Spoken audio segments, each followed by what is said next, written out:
Hello everyone, we're Group 3 from Tutorial 4. Our project is on Coffs Harbour Bypass. Let's start by diving into the key aspects of the Coffs Harbour Bypass.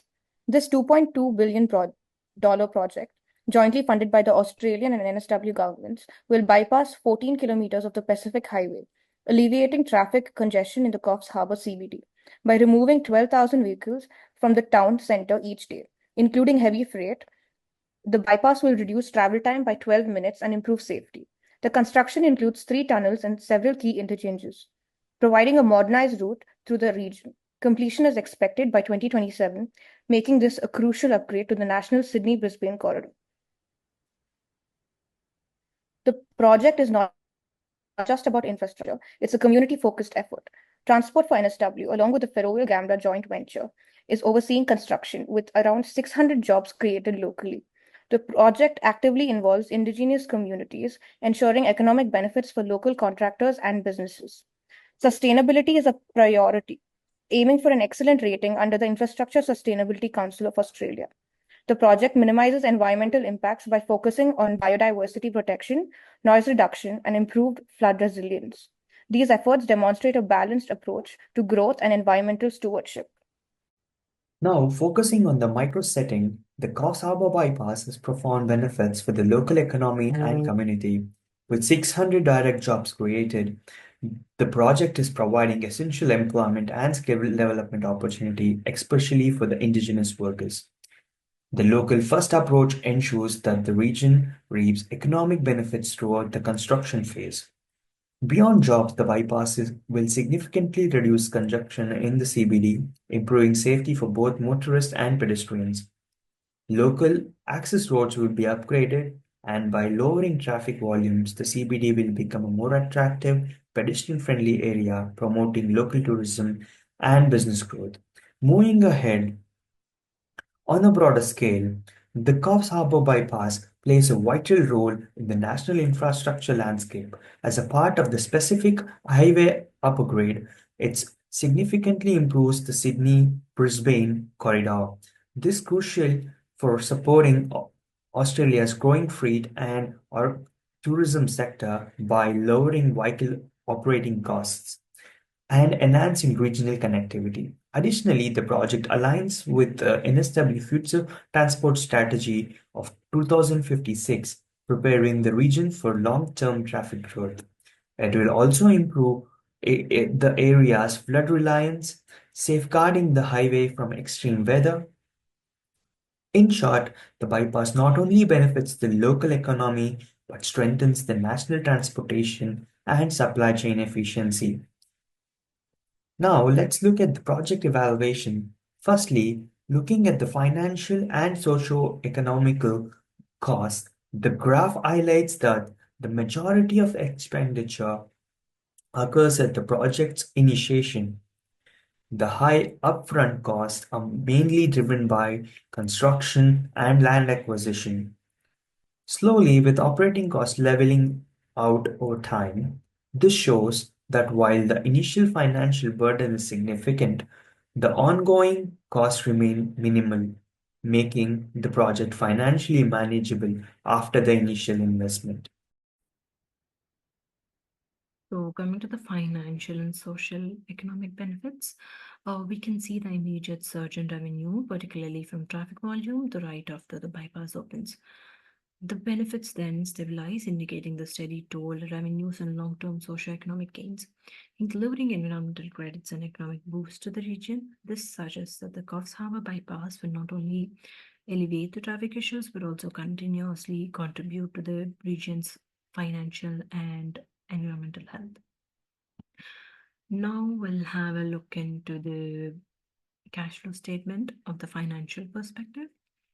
So here, the cash flow graph of the Coffs Harbour bypass depicts the project's expenses, revenues, and economic impacts over a 40-year period, emphasizing its financial viability and potential economic contributions.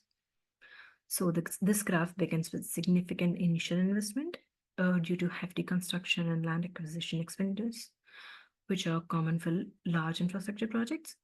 This significant upfront cost represents the resources necessary to create the bypass, However, these expenditures fall dramatically after the first years, showing the primary building phase is done yearly, paving the way for operational stability.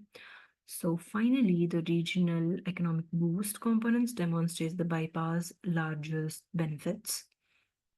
And moving on to the economic, socio-economic perspective of the cash flow, here we have the Coffs Harbour Bypass Project depicts socio-economic advantages projected from 2022 to 2027. These benefits are mostly due to the reduced trip time, lower vehicle operating costs, and greater reliability.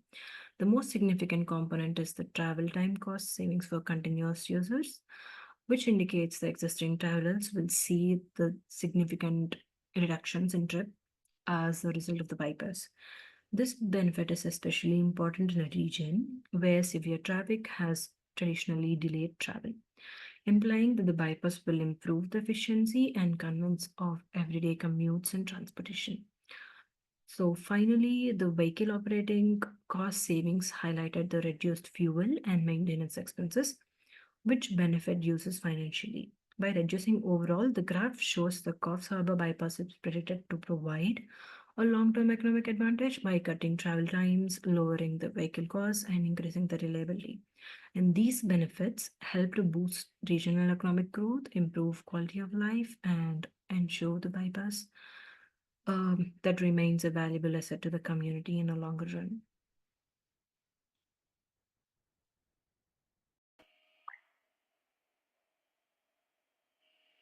Hi, my name is Saksham Bhandari, and I'll be presenting you the uh, validate indicators and the quantitative analysis of socioeconomic evaluation as well.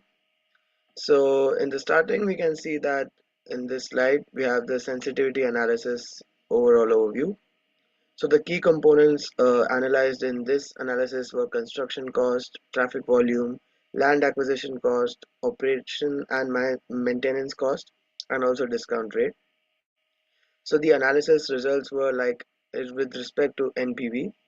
So basically we have three indicators, which is NPV, IRR, and BCR. So with NPV was highly sensitive to traffic volume, showing significant variation with volume traffic volume changes. The IRR analysis was mostly influenced by the changes in land acquisition cost and traffic volume, with a moderate sensitivity to construction cost variations. And the BCR sensitivity analysis was the observation from that was that it remains relatively stable, but construction cost and land acquisition cost have more pronounced impact on it. With the graphical representation, we can see that NPV sensitivity graph, IRR, and BCR graph for the financial evaluation are here. Now I'll move on to the quantitative risk analysis for socioeconomic evaluation. So here we can see we have a graph for IRR. The NPV value remains the same mostly for this. So we'll be discussing on IRR. So the key variables analyzed in socioeconomic costs were travel time cost savings, reliability improvements, vehicle operating cost savings, and vehicle stop costs. So the analysis highlights were that overall trend, if we see, the IRR increases as each variable improves from -7% to 7%. And also all benefits have a positive influence on IRR, which reinforces the importance of maximizing these factors to enhance the project returns. The most influential factors were the travel time cost savings, operating cost savings, and reliability improvements and vehicle stop cost, which were noticeably relatively lower, had a relative low impact on it. And at the end, I would say the strategic insight was the focus area was efforts to maximize travel time savings and vehicle operating cost efficiencies will be key in achieving a higher IRR. And with respect to risk management, it can be like understanding how sensitive IRR is to these variables, which allows for targeted strategies to manage risk and enhance project performance. Thank you.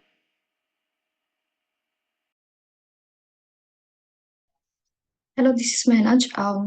Now I am going to discuss about quantitative risk analysis. For the Coffs Harbour Bypass project, we have identified some important risks to manage. Traffic demand uncertainty means our traffic forecasts might be off after COVID, so we will update our models to stay accurate. For environmental compliance, we need to follow strict rules on noise and wildlife. So we will use a strong environmental plan to keep us on track. Thirdly, construction complexity is also a risk, especially with tunneling, which could raise costs and cause delays. To manage this, we will work with skilled contractors and have extra funds ready if needed. Finally, funding constraints. So, funding constraints are a concern as economic changes could impact our budget. So, we will do regular reviews and look at other funding options. Managing these risks carefully will help keep the project on course. Moving on to the next slide. Uh, okay. So for the Coffs Harbour Bypass project, we have some key recommendations to ensure it runs smoothly and delivers the best result. First, we should update traffic studies to get accurate post-COVID data since traffic levels directly impact the project's financial success. Setting up an environmental and social impact plan is also essential to address issues like noise and wildlife, which will help maintain community support. Thirdly, cost control is crucial, especially for tunneling, as this is where expenses can easily rise. Once the project is complete, um, we should conduct a post completion review to check if benefits like travel time and safety improvements are achieved. Lastly, it's important to stay engaged with the community and plan for future growth. With these steps, we can ensure the project is both successful and beneficial for everyone involved. So, thank you. That's all from me.